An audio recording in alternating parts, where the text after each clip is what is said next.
Hi అండి, welcome back to Enaganti Veera vlogs. ఇవాళ దేవి నవరాత్రుల్లో 4వ రోజు నేను చేసిన ప్రసాదం బెల్లం రవ్వ కేసరి. అది ఎలా చేసుకోవాలో నేను మీకు ఈ వీడియోలో క్లియర్గా చూపించబోతున్నాను. వచ్చేయండి. ముందుగా 3 నుండి 4 టేబుల్ స్పూన్ల వరకు నెయ్యిని యాడ్ చేసుకొని, నెయ్యి కాస్త హీట్ అయిన తర్వాత బాదం పప్పు, జీడిపప్పు 2 టేబుల్ స్పూన్లు వేసుకొని దోరగా మీడియం ఫ్లేమ్లో వేయించుకోండి. డ్రై ఫ్రూట్స్ అన్ని దోరగా వేగిన తర్వాత 1 కప్పు బొంబాయి రవ్వను తీసుకొని గోల్డెన్ షేడ్ వచ్చేంత వరకు మీడియం ఫ్లేమ్లో వేయించుకోవాలి. తర్వాత 4 కప్పుల వేడి నీళ్ళని యాడ్ చేసుకోవాలి. 1 కప్పు బొంబాయి రవ్వకి 4 కప్పుల వేడి నీళ్ళని యాడ్ చేసుకోవాలి. వేడి నీళ్ళని యాడ్ చేయడం వల్ల ఎలాంటి లంప్స్ ఫామ్ అవ్వకుండా ఉంటాయి. వేడి నీళ్ళని యాడ్ చేసుకున్న 5 నిమిషాల తర్వాత 1.5 కప్పు వరకు పాలను యాడ్ చేసుకోవాలి. ఇప్పుడు 5 నుండి 7 నిమిషాల వరకు అంతా ప్రాపర్గా మిక్స్ చేసుకుంటూ కలుపుకోవాలి.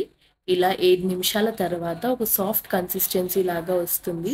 ఈ టైంలో 1 కప్ వరకు బెల్లంని యాడ్ చేసుకోండి. ఇప్పుడు బెల్లం కరిగేంత వరకు ప్రాపర్గా మిక్స్ చేసుకోవాలి. ఇలా చేసినట్టయితే ఆల్మోస్ట్ మన బెల్లం రవ్వ కేసరి రెడీ అయిపోతుంది. ఒకసారి బెల్లం మొత్తం కరిగిన తర్వాత 3 టేబుల్ స్పూన్ల వరకు నెయ్యిని, అలాగే 1 టేబుల్ స్పూన్ యాలకుల పొడిని వేశారంటే మన బెల్లం రవ్వ కేసరి రెడీ అయిపోతుంది. చూసారు కదండి బెల్లం రవ్వ కేసరి ఎలా చేసుకోవాలో. మీకు ఈ వీడియో నచ్చిందని అనుకుంటున్నాను. నచ్చినట్టయితే please do like, share and subscribe to Eneganti Veera Vlogs and thank you for watching. అలాగే నెక్స్ట్ ఏ ప్రసాదం రెసిపీ వీడియో కావాలో కింద కామెంట్ సెక్షన్ లో చెప్పండి.